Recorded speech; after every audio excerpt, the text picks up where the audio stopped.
안녕하십니까. 한눈에 알아보는 우리 나무라고 하는 나무도감 책을 집필한 박승철입니다. 오늘은 운양가의 계산초나무에 대해서 알아보도록 하겠습니다. 산초나무면 산초나무지, 산초면 산초지, 앞에 계자를 붙여놨습니다. 그래서 계산초라고 하는 요 특이한 요 산초나무는 보통 이 중부지방에서는 거의 만나볼 수가 없고, 저 아래 전라남도나 경상남도, 제주도 이쪽에 가서는 쉽게 만나볼 수 있는데, 이 계산초는 우리나라에만 살고 있는 나무가 아니라 중국과 일본에도 살고 있고, 대만이나 아니면 그 아래쪽에 동남아시아 쪽에 많이 살고 있습니다. 그러니까 이 계산초는 좀 따뜻한 곳에서 살고 있기 때문에 중부지방, 우리나라의 중부지방, 그러니까 서울 근처에서는 잘 만나기가 어렵습니다. 그렇다고 서울에서 전혀 살지 못하는 나무도 아닙니다. 그래서 이 계산초는 서울에서도 뿌리를 내리고 월동을 할 수 있는데, 이 계사철나무는 계산초나무는 죄송합니다. 계사철나무 아니고 계산초나무는 사철나무입니다. 그래서 사철 잎이 푸른 잎을 가지고 있는 초피나무다. 이렇게 해서 사철 초피나무라고도 합니다. 이 계산초나무에 꽃이 피는 모습을 보면 꽃이 참 특이하다는 생각이 듭니다. 특이하다고 하는 이유가, 이 계산초나무는 우리나라의 식물도감이나 나무도감을 보면은 이 계산초나무는 암수가 딴 그루라고 합니다. 그래서 이렇게 암꽃이 피는 나무가 있고 수꽃이 피는 나무가 따로 있다고 하는데, 정작 우리나라에서는 이 수꽃은 거의 만나볼 수가 없습니다. 수꽃은 만나볼 수가 없고 이렇게 암꽃만 피게 되는데, 이게 과연 암꽃인지 쌍성꽃인지 이거는 학자들이 좀 더 연구를 해봐야 될 것입니다. 우리나라에 수꽃이 없고 암꽃만 있는데도 이렇게 열매를 잘 맺는 걸로 봐서는 어쩌면 이것이 암꽃이 아니라 쌍성꽃인지도 모른다 하는 생각을 가지게 됩니다. 근데 이 꽃이 피는 모습을 보면 이렇게 꽃대가 이렇게 올라오고, 꽃대에서 이런 꽃자루가 나오죠. 이런 꽃자루가 여기 하나, 둘, 셋, 세 개의 꽃자루가 나오는데, 이 꽃자루를 작은 꽃자루라고 하죠. 작은 꽃자루라고 하는데, 이 작은 꽃자루 하나에 이렇게 보면은 여기 밑씨가 두 개가 있고, 암술대도 두 개가 있고, 암술머리도 두 개가 있습니다. 참 특이하죠. 이렇게 꽃자루 하나에 밑씨가 두 개, 암술대 두 개, 암술머리 두 개. 그런데 요 아래에 있어야 할 꽃잎은 보이지 않고, 이것을 꽃받침이라고 합니다. 요 빨간 색깔로 보이는 이것을 꽃잎이 아니라 꽃받침이라고 학자님들이 말하시니까, 그래서 요거 꽃받침이라고 하는데, 꽃잎은 없다는 뜻입니다. 그래서 꽃잎이 없이 꽃받침만 있고, 꽃받침 위에는 바로 씨방, 밑씨가 들어있는 씨방이 있고, 암술대가 있고, 암술머리가 있다. 이것도 두 개씩이 이렇게 모여서 달린다 하는 이런 아주 특이한 꽃을 피고 있는 것이 바로 계산초 나무입니다. 여기에 비해서 이 계산초 앞에 계자를 뺀 산초의 꽃이 피는 모습을 보면, 산초나무는 요즘 장마철인데 장마철에 산초나무의 꽃이 활짝 피기 시작을 했습니다. 활짝 피기 시작을 했는데, 여기는 보면 꽃이 이렇게 피어 있는 모습이 요게 수꽃이죠. 수꽃이 이렇게 많은 꽃이 모여서 피는 것이 산초나무이고, 그리고 수꽃과 여기 암꽃이 피는 이런 나무가 또 따로 있습니다. 그래서 수꽃이 피는 나무가 따로 있고, 이렇게 암꽃이 피는 나무가 따로 있다. 그래서 암수 딴 그루인 것이 확실하게 구별이 되는 것이 바로 산초나무인데, 조금 전에 봤던 앞에 계자를 붙인 계산초는 암수의 구별이 된다고 설명은 되어 있지만, 사실 우리나라에 수꽃이 없다 하는 특징을 가지고 있고, 수꽃이 없어도 열매 잘 맺습니다.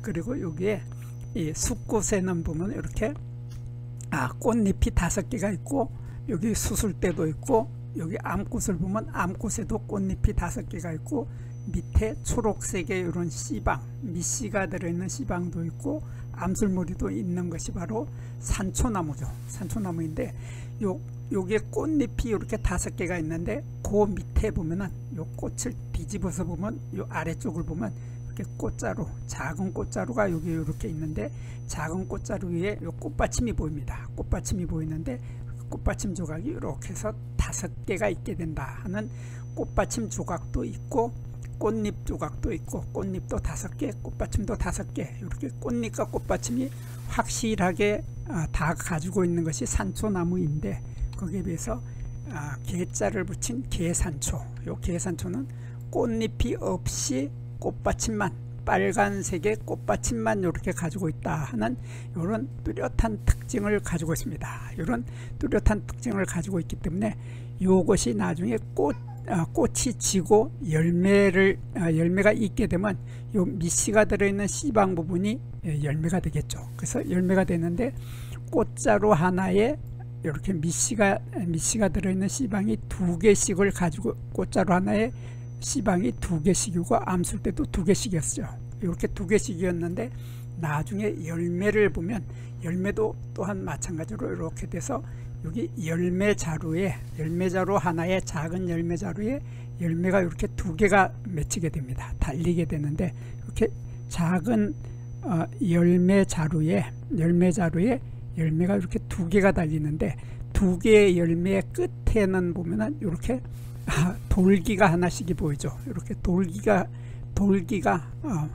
뾰족 튀어나와 있는 이런 돌기가 보이는데 이 돌기를 우리들은 영구암술대라고 합니다. 그래서 꽃이 피어 있을 때 요 꽃의 암술대하고 암술머리, 요것이 나중에 열매가 다 익을 때까지도 요 끝에 남아있다, 이렇게 끝까지 남아있다 하는 이러한 암술대를 우리들은 영구히 떨어지지 않는 암술대다, 영구히 남아있는 암술대다 해서 영구암술대가 이렇게 남아있습니다. 이런 영구암술대는 한자로는 숙존화주라고 하죠. 그런 숙존화주가 있고 요게 2개의 열매가 있는데 2개의 열매자루 하나에 이렇게 맺히게 되는데 이렇게 2개의 열매는 나중에 열매가 초록색에서 이런 빨간색을 거쳐서 이런 갈색으로 익게 되면 빨갛게 돼서 익게 되면은 요 열매 껍질, 요 빨간 부분이 지금 열매 껍질입니다. 열매 껍질이 요게 초록색일 때는 이런 색깔이지만 빨간 열매 껍질이 다 익게 되면 이렇게 2갈래로 이쪽으로 하나 이쪽으로 하나 2갈래로 갈라져서 터지죠. 터지면서 요 속에 숨어있던 씨앗, 까만 씨앗이 튀어나와서 열매 껍질의 끝부분에 이렇게 달라붙어 있는 이러한 상태, 그러니까 열매 껍질의 끝에 까만 씨앗이 이렇게 달려있는 모습은 정말 앙증맞고 귀엽고 신기하고 재밌습니다. 아주 재밌고 신기한 이러한 형태의 열매를 맺게 되는데 이렇게 열매 껍질이 갈라지면서 요 속에 들어있던 씨앗이 저절로 튀어나온다. 그래서 씨앗이 튀어나온다 해서 이렇게 튀는 열매라고 합니다. 튀는 열매라고 하고 한자로는 삭과라고 하는데 이러한 삭과가 이렇게 붉은색으로 익어서 요 씨앗이 튀어나오는데 여기에서 또 재미있는 것은 요 열매 껍질에 또 재미있는 부분이 있죠. 요 열매 껍질을 자세히 보면 이렇게 여기에는 하얀색으로 보이는데 햇빛이 비쳐 가지고 이렇게 투명하게 하얀색이 보이는데 여기에 이쪽에서 보면 요 사진에서 보면 요 초록색의 열매에 까만 점들이 마치 사마귀처럼 볼록볼록 튀어나와 있죠. 요 볼록볼록 튀어나와 있는 요것을 한자로는 선점이라고 합니다. 선점이라고 하고 우리말로는 샘점이라고 하는데 여기서 선이라고 하는 말은 우리말로 하면은 샘이라는 뜻입니다. 샘이라고 하는 것은 우물에서 물이 퐁퐁퐁퐁 솟아 올라오는 곳을 샘이라고 하죠. 우리 옹달샘이라고 할 때 그 샘입니다. 그 샘의 점이다. 그래서 요 까만 점을 샘점이라고 하는데 요 샘점에서는 우물에서 물이 솟아 나오는 것처럼 액체가 솟아 나온다. 그래서 액체가 솟아나와서 요 속에는 액체가 들어있다 그런 말이죠. 그래서 요 액체에서는 요 독특한 요 계산초만이 갖고 있는 독특한 향기가 바로 요 샘점 속에 액체 상태로 들어있다 그런 말입니다. 그래서 액체 상태로 물방울 상태로 요 샘점 속에 향기가 들어있다. 독특한 향기. 그래서 요 향기를 가지고 우리들은 요 열매 껍질을 가지고 열매 껍질과 씨앗을 가지고 우리들은 향신료로 사용하고 있죠. 추어탕이나 아니면 생선의 잡냄새를 없앨 때 바로 요 부분을 사용을 해서 그 잡냄새를 없앨 때 바로 요 샘점에 들어있는 액체 물방울로 우리들은 그 냄새를 없애게 되는 것이죠. 근데 요 샘점은 이렇게 열매만 있는 것이 아니고 바로 요 잎에도 있습니다. 잎에도 보면 잎에 이렇게 보면 이렇게 잎의 가장자리에 이런 톱니가 보이는데 이렇게 톱니가 아주 잔잔한 톱니가 보이죠. 이 잔잔한 톱니를 확대를 하면 이런 모습이 되는데 톱니 하나, 여기 톱니 하나, 이렇게 톱니 하나씩 있는데 톱니마다 이렇게 샘점, 여기에 있던 요 샘점이 요 잎의 끝에 톱니 밑에 부분에도 샘점을 가지고 있습니다. 여기에도 톱니에 샘점을 가지고 있고 여기도 톱니에 샘점을 가지고 있다. 이러한 샘점은 잎에도 가지고 있고 이러한 열매 껍질에도 가지고 있다 하는 이런 특징을 가지고 있는 것이 바로 산초나무 앞에 개자를 붙여서 개산초라고 하는 것입니다. 근데 이 개산초는 산초나무하고 열매 모양이 거의 같죠. 열매 모양이 거의 같은 상태인데 이렇게 보면 열매 모양이 똑같다고 봐도 차이가 없습니다. 이렇게 똑같이 이렇게 보이는데 요 계산초가 아니라 그냥 산초나무는 이렇게 하나 둘 세 개가 이렇게 모여서 달리죠. 이렇게 세 개가 모여 달리는데 여기에 산초나무는 보면은 꽃이 피었을 때 암꽃에서 보면 요게 암술머리가 이렇게 세 갈래로 갈라집니다. 세 갈래로 갈라지고 요 아래에 있는 초록색의 요 밑씨가 들어있는 씨방 부분이 세 개가 있습니다. 그래서 밑씨가 세 개가 들어있는 씨방이 나중에 열매를 맺었을 때 열매는 이렇게 세 개가 붙어 있는 상태, 이렇게 세 개씩이 붙어 있는 이런 상태가 바로 앞에 개자를 뺀 산초나무이고 개산초나무는 꽃이 피었을 때 두 개씩의 밑씨들이 이렇게 모여서 있었기 때문에 열매도 이렇게 두 개씩이 모여서 달린다 하는 이러한 차이점으로 이렇게 두 개씩이면 개산초, 그리고 세 개씩이면 산초나무, 이렇게 구별을 하면 쉽게 할 수가 있는데 또 초피나무가 있죠. 초피나무도 산초나무하고 거의 같은데 꽃이 피는 모습을 보면 여기에도 초피나무도 암수 땅구루이기 때문에 이렇게 수꽃이 피는 수나무가 따로 있고 이렇게 암꽃이 피는 암나무가 따로 있죠.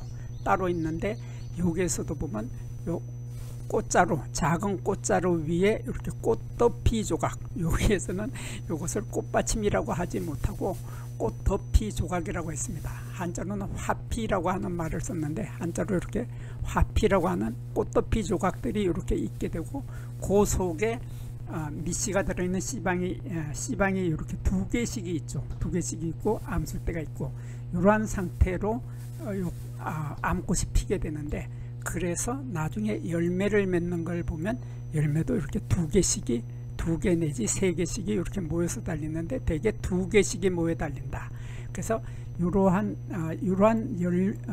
꽃의 모습이나 열매의 모습으로 봐서 요거는 초피나무인데 초피나무와 개산초나무는 열매의 모습도 같고 암꽃의 모양도 거의 구별할 수 없을 만큼 같습니다. 그래서 이 나무는 요 산초라고 할 게 아니라 개초피라고 하는 게 맞지 않나 하는 저 개인적인 생각도 가지고 있습니다. 그래서 개산초가 아니라 개초피라고 하는 게 맞을 것 같은데, 이 개산초나무는 사철 푸른 늘 푸른 나무죠.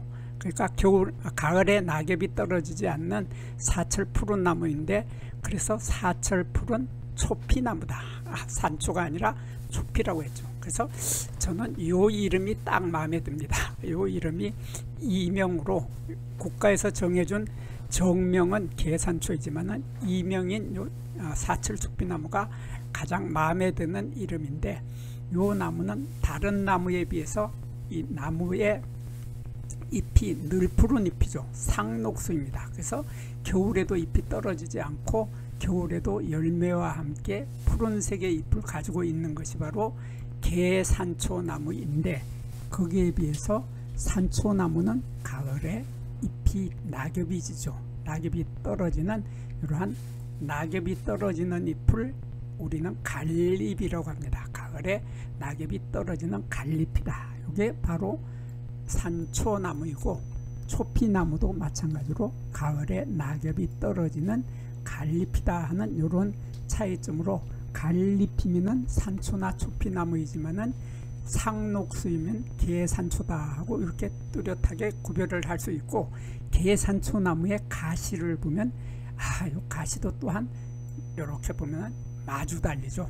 길다란 가시가 이렇게 마주 달려서 대생을 하고 있다 하는 이런 특징을 가지고 있는데, 거기에 비해서 산초나무는 호생한다, 어긋나게 달리죠. 이렇게 어긋나게 이렇게 마주 달리지 않고 어긋나게 달린다는 특징을 가지고 있는 것이 바로 산초나무인데, 거기에 비해서 초피나무도 계산초와 마찬가지로 가시가 이렇게 서로 마주 달려서 대생한다 하기 때문에, 이 가시의 모양으로 보거나 꽃의 모양으로 보더라도 이 계산초는 이렇게 대생을 하고 있고 꽃의 모양도 초피나무와 비슷하기 때문에, 그래서 이것을 사철 초피나무라고 하는 것이 더 이 식물에 대한 정확한 이름이 되지 않나 하는 것이 저 개인적인 생각인데, 우리 국가표준 목록에서는 계산초라고 되어 있습니다.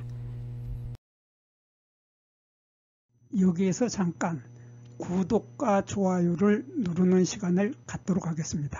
여기 나무도감 공부는 박승철이 사진을 찍고 박승철이 글을 쓴 한눈에 알아보는 우리 나무라고 하는 나무도감 책을 펼쳐서 공부를 하였습니다. 공부를 하고 난 후에 만나게 되는 나무는 바로 내 친한 친구를 만나는 것처럼 반갑고 호기심 넘치고 흥미진진한 기쁨을 가슴 가득 안겨주게 될 것입니다. 오늘의 공부는 여기서 마치도록 하겠습니다. 감사합니다.